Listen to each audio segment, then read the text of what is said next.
এই উম্মত জাহান্নামে যাবে, পায়ে বেড়ি থাকবে না। এই উম্মত জাহান্নামে যাবে, গলায় শিকল থাকবে না। এই উম্মত জাহান্নামে যাবে, চেহারা কালো হবে না। অথচ জাহান্নামীদের চেহারা কালো হবে, এই উম্মতের চেহারা কালো হবে না। একজনের চেহারাও কালো হবে না। ফেরেশতা জিজ্ঞেস করবে, আল্লাহ চেহারা তো ঝকঝকে, গলায় নাই শিকল, পায়ে নাই বেড়ি, হাতে নাই হাত করি, এটা আবার কি পাঠায় দিলেন? আল্লাহ জবাব দিবে, আমার বন্ধুর উম্মত, খবরদার।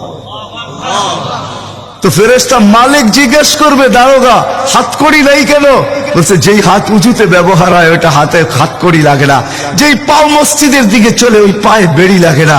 যেই কপাল আমার কুদরতি পায়ে জীবনে একবারও আমাকে পাওয়ার জন্য ঠেকায়া দিছে, সেজদা করছে, ওই চেহারা কোনোদিন কালো হয় না, গলায় কোনোদিন চিকন লাগে না, 3 জায়গায় আগুন লাগাবে না। খবরদার, চেহারায়, হাতে, পায়ে, বাকি শরীরে লাগায়া দাও। আগুনকে যখন মালিক হুকুম দিবে ধরার জন্য, আল্লাহ আমাদেরকে শিখায় দিবে, স্মরণ করায় দিবে, আমরা কলেমা পড়তে থাকবো। আগুন আসবে আর যাবে, আসবে আর যাবে, ধরবে না। একবার, দুইবার, 3বার হবে। মালিক কোরা চার্জ করবে, লাঠি চার্জ করবে, ধরিস না কেন? তো আগুন বলবে, লাইসালি সুলতানুন আলা মান ক্বালা লা ইলাহা ইল্লাল্লাহ মুহাম্মাদুর রাসূলুল্লাহ।